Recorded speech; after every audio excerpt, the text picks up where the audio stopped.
Gel kameraman. Dünyanın en az video atan, en az izlenen otomotiv kanalına yeniden hoş geldiniz. Aracımızı yaklaşık bir sene önce falan tanıtmıştım. Şimdi araç burada demiştim bir şeyler yapacağım diye. Vallahi hiç kolay olmuyor. Markayı duyan fiyatı uçuruyor. O yüzden bir şey yapamadım. Yazlık jantlarımız burada, size bahsetmiştim. Biraz daha güzel duruyor diye. Nereye girdim anlamadım. Leş gibi olmuş araba. Gelin hemen şöyle. Önce ne yaptım onu göstereyim. Arka logoyu dediğim gibi düzelteceğim ve siyah yapacağım demiştim. Onu yaptık burada. Şöyle. Sadece Porsche yazısı bıraktık. Böyle siyah halde. Yani Macan S yazısını çektik. Biraz da aşağıda oldu bu sanki ama yani güzel. 130 euro paraya tuttu bu. Yani az parada değil. Şimdi neler yapacağım onu anlatayım da. Bu hafta sonu yaptıracağım, o yüzden şimdi çekiyorum. Buraya ortaya Sport Chrono paket gelecek. Yani buraya saat gelecek, onun görüntüsünü atarım. Ve ek olarak da orijinal ekranımızın içerisine Apple CarPlay uygulaması olacak. Böyle hafta sonu yaptıracağım. Ama tabii şimdi hazır buradayken ve araba soğukken bir cold start yapalım. Öyle videoya başlayalım. Şöyle arkaya geçeyim, sesi dinleteyim size.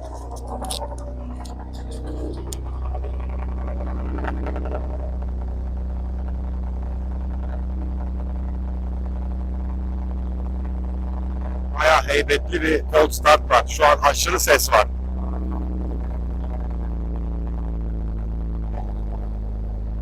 Sıcak sıcak. Neyse, geri kalanını artık videoda gösteririm size. Yapım aşamasını çekemesem bile bittikten sonra tabii ki size gösterip ve bütün hesapları ekrana eklerim. Birinci videodan bu yana oldukça fazla zaman geçti. O yüzden araba komple değişti, hava da değişti. Apple CarPlay ve Sport Chrono yaptıracağımı size söylemiştim. Şimdi size bunları anlatacağım. Ne yazık ki yapım aşamasını çekemedim bu işlemin. Çünkü gittiğim garaj çok küçük bir yerdi ve tanımıyordum hiçbir şekilde. O yüzden çekim yapabilir miyim diye soramadım. Size şimdi bu işlem nasıl oluyor, nasıl yapılıyor bunu anlatayım. Öncelikle size Macan 2015'lerin multimedya sisteminden bahsetmem gerekiyor. Macan 2015 multimedya sistemi diğer rakiplerine göre, mesela bir BMW, bir Mercedes'e göre ve Audi'ye göre biraz geride kalmış. Yani onlar o zamanlarda Windows 7'ye geçmişken Porsche ne yazık ki biraz XP'de kalmış veya hatta Windows 97'de kalmış gibiydi. Ekranın geçişleri falan oldukça basit, animasyonsuz ve çok iç açıcı değildi. Yani isteklerimi tamamen karşılamıyordu. Bu sebepten dolayı ben de bir araştırma içerisine girdim ve bu araştırmalarım sonucunda bu ekranın içerisine ekstra bir anakart ekleyerek Apple CarPlay eklenebileceğini öğrendim. Ve bunu öğrendikten sonra işleme başlama süreci başladı.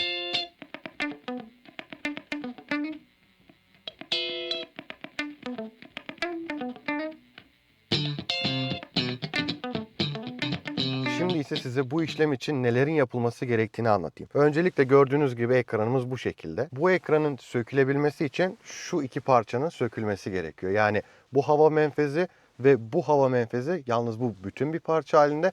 Bunların sökülüp ekranın şuralardan ayrıyetten vidalarının olduğu yerden sökülüp çıkartılması gerekiyor.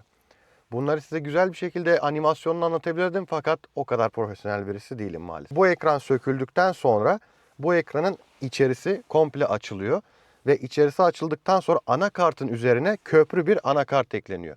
Bu da sizin ekstradan bir anakartınızın, yani Apple CarPlay desteğinizin olmasını sağlıyor ve aynı zamanda kablosuz özelliğe sahip. Yani aracınıza bindiğinizde, aracınızı şu şekilde kontağa verip çalıştırdığınızda otomatik olarak Apple CarPlay bağlantısının gerçekleşmesini sağlıyor. Şu anda göstereceğim gibi sizlere. Aynen bu şekilde.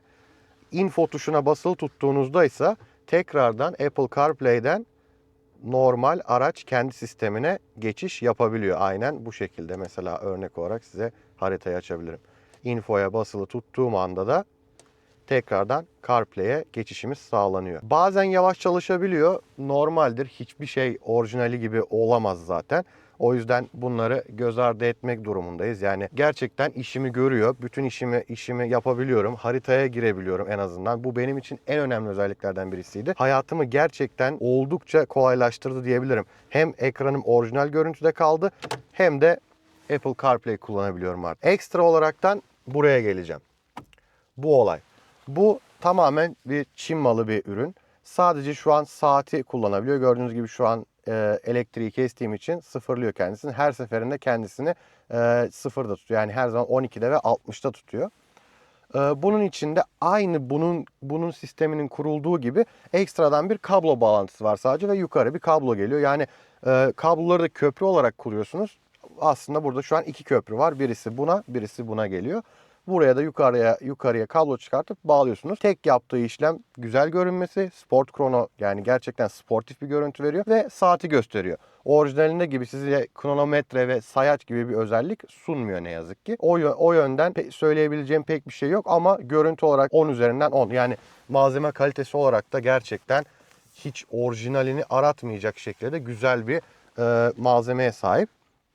Ben bunları nereden buldum derseniz onları da size şimdi detaylı bir şekilde anlatayım. Bu işlemi aynı bizim Türkiye'deki sarı site gibi bir siteden buldum. Buradakinin rengi sadece yeşil. İsmi Kleinanzeige. Önceden eBay ile ortaklardı, şimdi kendisi ayrı bir yere gitti. Burada birçok araba, ev, eşya, herhangi bir şey bulabiliyorsunuz. Ben de oraya aynı size söylediğim gibi Porsche Macan yazdım ve kategorileri hepsini yaptığımda bu işlemi yapacak insanı bulabildim. Bu işlemin yapılması için sadece benden 300 euro para istediler. Pardon, özür dilerim. 350 euro hem yapılması hem de anakartıyla beraberdi. Ben bu işlemi şu an yaşadığım yerde bir yerde sorduğumda bana 600 euro gibi bir fiyat çektiler. O yüzden 100 kilometre yol gittim fakat yarı fiyatına yapmış oldum. O siteden de Almanya'ya eğer ki geliyorsanız birçok şeyi bulabilirsiniz. Size kısa olarak siteyi gösterebilirim de. Reklam değildir bu arada. Tamamen ben kullandığım için sizlere söylüyorum bunu. Ben oradan buldum. Hatta saati de oradan ikinci el aldım fakat sıfır geldi. Herhalde alan kişinin işine yaramayınca veya beceremeyince satmaya karar verdi. Onu da yaklaşık 175 euro civarında bir fiyata aldım. Normalde sıfır almak isterseniz bu saati fiyatı yaklaşık olarak 300 veya 295 eurolar civarında geziyor. Bu Apple CarPlay işlemi tabii ki sadece bu arabaya özel olmuyor. Bunu birçok arabaya yapabiliyorlar. Yani BMW'lerin 2015 serilerine Apple CarPlay olmayanlara, Audi'lere ve Mercedes'lere, yani her arabaya bu şekilde işlem uygulanabiliyor. Benim tavsiyem ama profesyonel birine yaptırmanızdır. Çünkü ekranın sökülmesi ve anakartın sökülmesi, tekrar toplanması, eğer ki bu işten anlamıyorsanız bence bayağı bir zor. Tabii dediğim gibi profesyonellerle çalışmanız çok daha iyi olur. Yoksa benim gibi ufak aksaklıklar yaşayabilirsiniz. Fakat her ne kadar amatör de olsa işimi görecek bir şekilde Apple CarPlay sahibi oldum. Ve şu an bunu kullanmaktan çok memnunum. Tabii ki böyle bir araçta bir şeyler yapmak istediğinizde, yani yenilemek istediğinizde veya tuning etmek istediğinizde oldukça maliyetli oluyor. Sonraki aşama olarak ne yapmak istediğimi size tekrardan hatırlatayım. Sonraki aşama olarak şu kromları siyah kaplatacağım. Bunlar kapı çerçeveleri komple siyah olacak.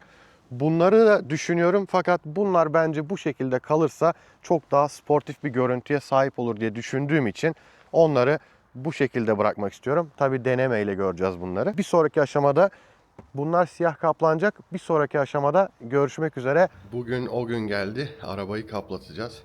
Aracımız burada. Evet, aracımızın şimdi şu söylediğim gibi daha önce yan krom çıtalarını kaplatacağız. Şimdi kaplama yerine gidiyorum. Orada video çekebilir miyim? Emin değilim tam. O yüzden şöyle bir video başlangıcı yapmak istedim. Geçen videonun en başında editlerken dikkat ettim. Cold Start hiç güzel duyulmamış. Mikrofon patlamış. Şöyle kontağımızı verelim. Bakın şimdi buradan bir uyarı gelecek. Evet. Gördüğünüz gibi hız limit göstergesi çalışmıyor diyor. Bu ayrı bir video konusu. Buna geleceğiz. Ama şimdilik bir aracı çalıştıralım.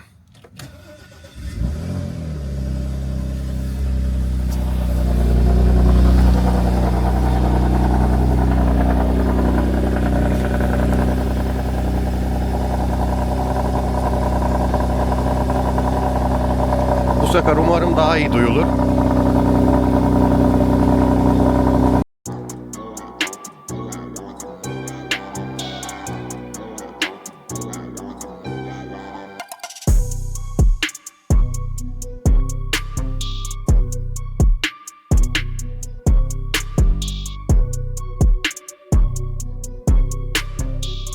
Evet, videonun sonuna geldik artık. Artık bu lastelere de yani krom yerlere de yaptırdım. Şöyle bunu yapmayacaktım bu üstleri ama bunu yaptıktan sonra bu çok sırıttı krom. Kaplamacım da sağ olsun bu arada SY folyo. Burada Helbron civarında birisi görüp videoyu izlerse ve folyo ihtiyacı olursa çok iyi iş çıkartıyor. Listelerimiz oldu. Burayı da yaptı sağ olsun. Zamanı yoktu ama bir şekilde sıkıştırdı. Yapabildik. Bence güzel gözüktü araba, böyle tamamladı kendisini yani. Şu mesela orijinal siyahtı. Bunlarla falan böyle kendini tamamlamış oldu. Bu kadardı. Şimdilik araca yaptığım bütün işlemler bu kadardı. Daha fazla bir şey yapar mıyım bilmiyorum. Büyük ihtimalle yapmam. Bu videodan bu kadarlıktı. İzlediğiniz için çok teşekkür ederim. Bir sonraki videoda bu aracın bakım masrafları, problem olursa ne kadara patlar gibi konulara değineceğim. Böyle bir video çekmeyi düşünüyorum. Bu video eğer güzel izlenirse çekmeyi düşünüyorum. Güzel de kastım 1500 izlenme alsa bile yetiyor bana. Yeter ki bir şeyler birileri izlesin. Kimsenin izlemediğini biliyorum da her neyse. Bu videodan da bu kadardı. Araç bu şekilde bitti. Kendinize çok iyi bakın. Hoşça kalın.